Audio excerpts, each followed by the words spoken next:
প্রিয় অষ্টম শ্রেণীর ভাইয়ারা, তোমরা সবাই আশা করি একটু চিন্তিত, কারণ তোমাদের আর কিছুদিন পরে অর্ধবার্ষিক পরীক্ষা। তোমরা সবাই জানো ক্লাসবেল ইএমএস কোর্স এনেছিল তোমাদের মিশন অর্ধবার্ষিক কে কেন্দ্র করে, অর্থাৎ অর্ধবার্ষিককে আমরা একটা মিশন হিসাবে নিয়ে তাকে কেন্দ্র করে, অর্ধবার্ষিকটাকে কেন্দ্র করে আমরা একটা কোর্স এনেছিলাম ইএমএস। সবাই কিন্তু এই ব্যাপারটা অনেকেই জানো, তাই না? ইএমএস, ইংলিশ, ম্যাথ, সায়েন্স, যে তিনটা তোমাদের ভয়ের সাবজেক্ট। তো সেখানে কিন্তু আমরা খুব চমৎকারভাবে শেষ করছি এবং প্রায় শেষের দিকে চলে আসছে। সো আলহামদুলিল্লাহ, স্টুডেন্টরা খুব ভালো একটা প্রিপারেশন নিয়ে ফেলেছে। তো ইএমএস কোর্সে আমরা যেভাবে পড়িয়ে থাকি তার একটা নমুনা তোমাকে দেখাচ্ছি। একটা চ্যাপ্টারের বেসিক থেকে ধরে প্রো লেভেল পর্যন্ত ডিসকাস করে দেন তাদেরকে আমরা চ্যাপ্টারটাকে খুবই সহজে একটা রোডম্যাপ তৈরি করার জন্য আমরা সাজেশন দিয়ে থাকি। সেই সাজেশনের একটা অংশ তোমাদের সাথে আমি আজকে শেয়ার করব। সেটা হচ্ছে মাত্র 4টি সৃজনশীল করলেই একটা সৃজনশীল তুমি নিশ্চিত কমন পাবে। সেটা হচ্ছে তোমাদের সেট চ্যাপ্টারটা থেকে। সেট চ্যাপ্টারটা হচ্ছে তোমাদের বইয়ের 7 নাম্বার চ্যাপ্টার, গণিত বইয়ের 7 নাম্বার চ্যাপ্টার। বুঝতে পেরেছো? তো 4টা সৃজনশীল করলেই একটা তুমি শিওর কমন পাবো। যাদের অর্ধবার্ষিকে সিলেবাসে সেট চ্যাপ্টারটা আছে, তোমরা নিশ্চিত থাকো যে এখানে একটা সৃজনশীল আসবে এবং তুমি যদি এই 4টা সৃজনশীল বুঝে করতে পারো, একটা তুমি খুব ইজিলি আনসার করতে পারবে। তবে হ্যাঁ, কথাটা হচ্ছে ক্লাসবেল সবসময় বলে যে 4টা সৃজনশীল মানে এই না যে 4টা সৃজনশীল আমি তোমাকে দেখালাম, তুমি এগুলো মুখস্থ করে ফেললে, এগুলোই সলভ করলে এগুলোই চলে আসবে না। 4টা সৃজনশীল মানে হচ্ছে 4টা সৃজনশীল দিয়ে তোমাকে তোমার সেট অধ্যায়ে যতগুলো টাইপ আছে সেই টাইপগুলোকে কভার করা হবে। একটা অঙ্ক দেওয়া আছে একটা টাইপ থেকে, সেই অঙ্কটা করে ওই টাইপটার যত রকমের কোয়েশ্চেন হইতে পারে সেই কোয়েশ্চেনগুলো কিন্তু আমরা ইএমএস এ আলোচনা করেছি। ঠিক আছে?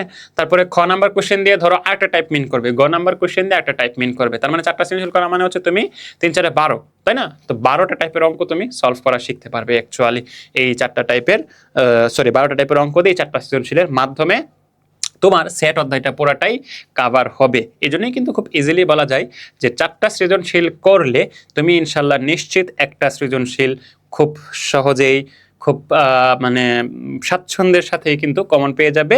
এইটা কিন্তু নিশ্চিতভাবেই বলা যায়। আর আমরা কিন্তু ইএমএস কোর্সে কি চমৎকার একটা ব্যাপার ঘটিয়েছি, তোমরা কিন্তু সেটা জানো না।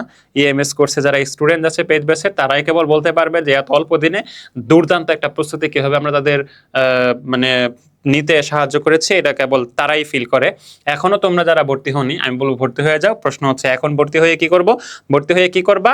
সমস্ত প্রিমিয়াম রেকর্ডগুলো ওখানে সার্ভ করা আছে, এগুলো দেখে তুমি তোমার কিছুদিনের যে পরে যে অর্ধবার্ষিক পরীক্ষা আরম্ভ হবে সেই পরীক্ষায় দুর্দান্ত করতে পারবে।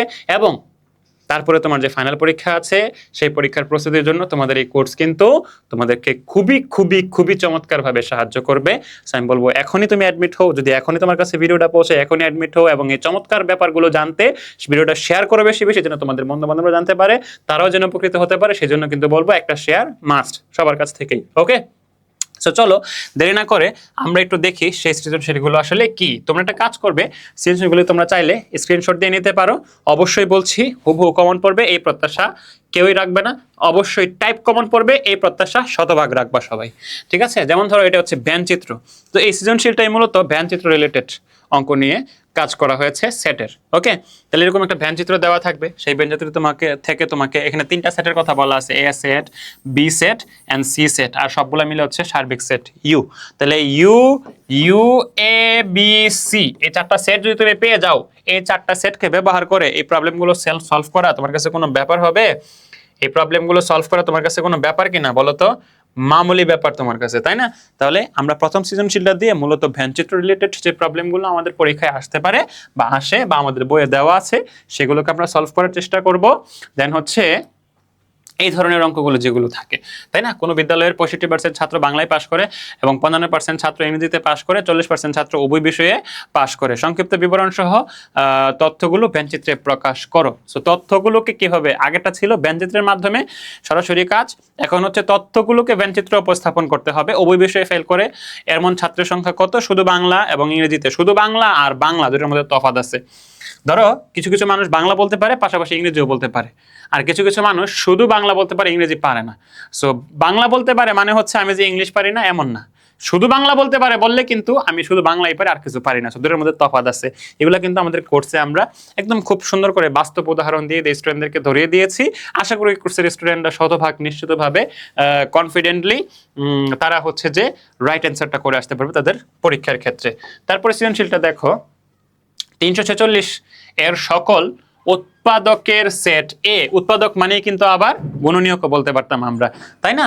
556 এর সকল উৎপাদকের সেট বি।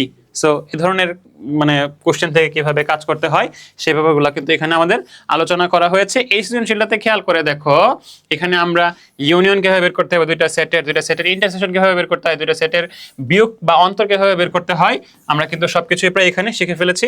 যে সকল স্বাভাবিক সংখ্যা দ্বারা উক্ত সংখ্যা দুটিকে ভাগ করলে প্রতি ক্ষেত্রে 31 অবশিষ্ট থাকে তাদের সংখ্যা নির্ণয় করো।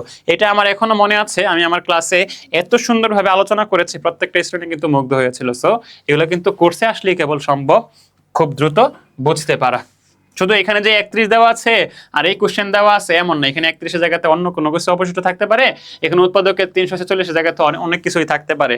তো আলটিমেটলি আমাদের কোশ্চেনের টাইপ বোঝা, ঠিক আছে, এই টাইপের কোশ্চেন, এই টাইপের কোশ্চেন, এই টাইপের কোশ্চেন, এই টাইপ বোঝা আসলে আমাদের দায়িত্ব বা বোঝানো আমাদের দায়িত্ব। সো ফাইনালি এটা হচ্ছে আরেকটা সৃজনশীল। এখানে আমরা সেট গ্রহণ থেকে তালিকা থেকে সেট গ্রহণ পদ্ধতি, এটার প্র্যাকটিসটাও কিন্তু এই সৃজনশীলে হয়ে যাবে।